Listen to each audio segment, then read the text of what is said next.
Fall racing continues. This time we're going underneath the Twin Spires. It's the Grade 1 Clark Stakes at Churchill Downs, a 12-horse field. Let's start at the rail, and Smokin' Joe Talamo ships in.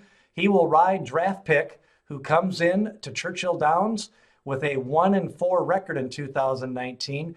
He did win a high-rated optional claiming race way back in June, and then followed that up with 2 Grade 1 efforts and then a Grade 2 placing in the San Diego Handicap when he ran third to Catalina Cruiser that day.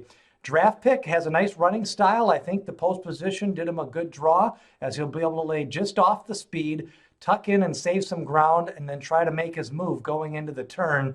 We'll see if he can work out that good of a trip from the rail. Meanwhile, Tom's d'Etat is going to be the most likely favored. Drew off in the Fayette Stakes at Keeneland last time out. He was 7-5 that day, won by 4 lengths. He also picked up a win in the Aladar Stakes at Saratoga. Lifetime, he's 8 for 15. Joel Rosario stays in the saddle. He's got speed. He's going to be pressing the pace from the outset.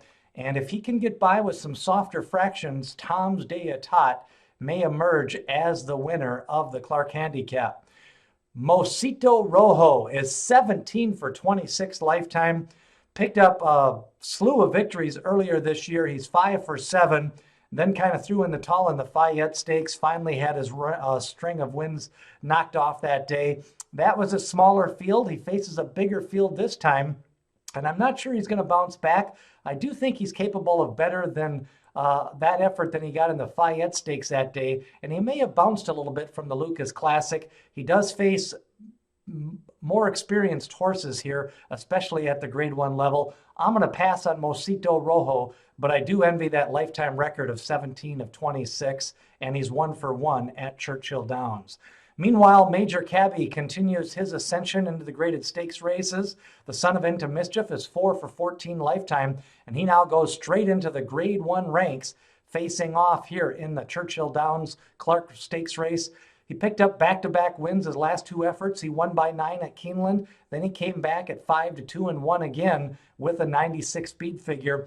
His best efforts have been on the front end, and he faces other speed in this race in Tom's d'Etat. If Major Cabby is going to come away a victor, he's going to have to put away Tom's d'Etat and hold off the closers.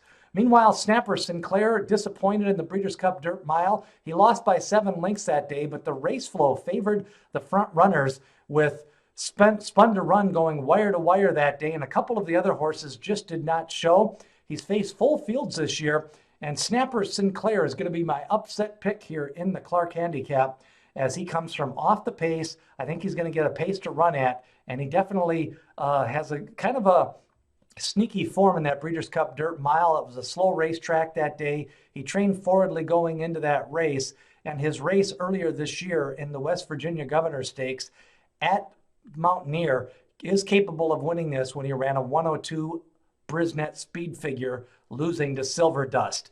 Meanwhile, Fast Finding, another one who likes the front end. I've got 3 confirmed front runners in this race, so something has to possibly give between Tom's d'Etat, Fact Finding, and Major Cabby.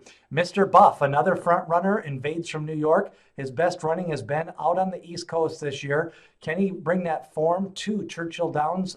And we'll see. I guess, he's ran some faster fractions. He's capable of running some high-pace fractions on the middle call, and he comes off a 103 Brisnet speed figure. He also has a 100 and a 102 earlier in his career. He's 11 for 32 lifetime, and Mr. Buff brings speed to this Clark Stakes. Meanwhile, Owendale never really got on track in the Breeders' Cup Classic, but I just don't think he liked that track. He shipped in late that day. He spent most of his summer at Keeneland and Churchill Downs, and I think he's capable of a much better race. He's going to be my second selection here. Owendale, along with Snapper Sinclair, are the 2 that I will be using in multi-race wagers. Mr. Freeze lost to Tom's d'Etat the last time, but he has to pressure the speed that day in a small field. This time he can let some of the other horses like Mr. Buff do the dirty work, and Mr. Freeze is capable of coming from just off the pace. I don't think he needs the lead, but I do think he needs to be forwardly placed in this field. Bravazzo off a long layoff. He ran 4th in the Pegasus World Cup Invitational. That was back in January. Took the entire summer and fall off. He's coming off a layoff. I think he probably fits better again in the Pegasus or maybe going over to Dubai next winter. But Bravazzo, I think, is going to take some money, and for me, it's going to be more of a watch and race, watch and see what he kind of does here in this race. He has been working steadily for a couple of months, started back on the work tab back on October 6th, so I'm not sure he's totally cranked up into this race. Seeking the Soul is 4 for 12 at Churchill Downs, picked up a win this summer in the Stephen Foster, never ran a step in the Awesome Again in the Breeders' Cup Classic. You know, with his form right now, it's just hard to take a stand on him. I know he's going to take some money, but I just can't see him reversing fortunes the way he's running right now. I guess going back to his best surface may be the best chance for Seeking the Soul. Meanwhile, on the outside, Pioneer Spirit comes in off a win. That was at Churchill Downs. He's got a win, a second, and a third in 4 lifetime starts at Churchill Downs. Pioneer Spirit going to be 15 to 20 to 1. He's another one that probably can get shuffled back to mid-pack in this race. So your closer in this spot is Seeking the Soul, but he's not in good form.